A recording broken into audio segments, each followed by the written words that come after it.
নমস্কার, আমি ডক্টর দেবাশিস সরকার। আগের দুটো পর্বে যেমন সিলিকোসিস নিয়ে আমরা আপনাদের সঙ্গে আলোচনা করেছি, আজকের তৃতীয় এবং শেষ পার্টটা নিয়ে আমরা আলোচনা করবো, কনক্লুডিং পার্ট। তো আগের দুটো পার্টে আমরা এই রোগের উৎপত্তি, তার লক্ষণ, প্রতিকার যদিও খুব কম আছে, সেগুলো নিয়ে আলোচনা করেছি। কিন্তু আজকে এই রোগের সবচেয়ে মারাত্মক অ্যাডভার্স এফেক্ট বলবো, রোগের পার্শ্বপ্রতিক্রিয়া, রোগ না, রোগের সঙ্গে জড়িত মানুষ যে সবচেয়ে বড় সমস্যাটা ভুগছে সেটা নিয়ে আলোচনা করব। যে কেন্দ্রীয় সরকারি, মানে তো মূলত কয়লা খনি শ্রমিকদেরই হয়, তো তারা কয়লা অঞ্চলের সঙ্গে যুক্ত, কয়লা শিল্পের সঙ্গে যুক্ত বা পাশাপাশি থাকে এরকম মানুষদের। তো আজকে আমাদের মূল বিষয়টা হচ্ছে যে তাদের জন্য আদৌ কোনো কম্পেনসেশন বা চিকিৎসা ঠিক কোনো মাপকাঠি বা গাইডলাইন কেন্দ্রীয় সরকারের আছে না নেই। মানে অনেক ক্ষেত্রে এই মানুষরা তাদের জীবনের সর্বস্ব জীবনটাও হারিয়েছে এই রোগে। আজকে আমরা এই দিকগুলো নিয়ে আপনাদের সাথে আলোচনা করব। আসানসোল কয়লা খাদানের যে অঞ্চল, তাতে যে মানুষরা একসময় চাকরি করেছে বা তার সঙ্গে যুক্ত কোনোভাবে বা স্থায়ী বাসিন্দা সেই বেলতে, যে তাদের জন্য কি কেন্দ্রীয় সরকার কোনো প্রকল্প রূপায়ণ করেছেন বা প্রণয়ন করেছে, প্রণয়ন করেছে যে সিলিকোসিসে আক্রান্ত হলে আমরা কি করব।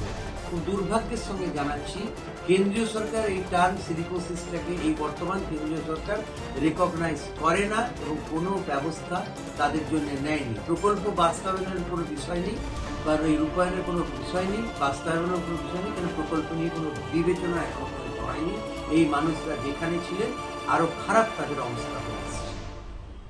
যারা ধরুন বছরের পর বছর এই খাদানে কাজ করেছে, কয়লা শিল্পকে সাহায্য করছে বা সেখানের বাসিন্দা ছিল, নিজের ফুসফুস খুইয়েছেন, শরীর খুইয়েছেন, সবকিছু খুইয়েছেন, যে তাদের জন্য কি কেন্দ্রীয় সরকারের কোনো নীতি আছে বা তারা কোনো ক্ষতিপূরণ কখনো পেয়েছেন? এখানেও আমাকে জানাতে হচ্ছে যে কোনো ধরনের ক্ষতিপূরণ সেই মানুষগুলো, সেই আক্রান্ত মানুষগুলো, সর্বহারা মানুষগুলো আজও পায়নি।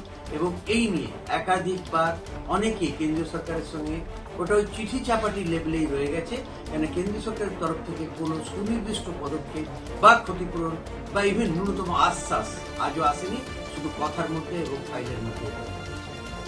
যদি আজও ধরুন কোনো মানুষ সিলিকোসিসে মারা যায়, তাহলে একটা নর্মাল প্রশ্ন উঠে আসে যে এতগুলো বছর কেন্দ্রীয় সরকার কি করছে।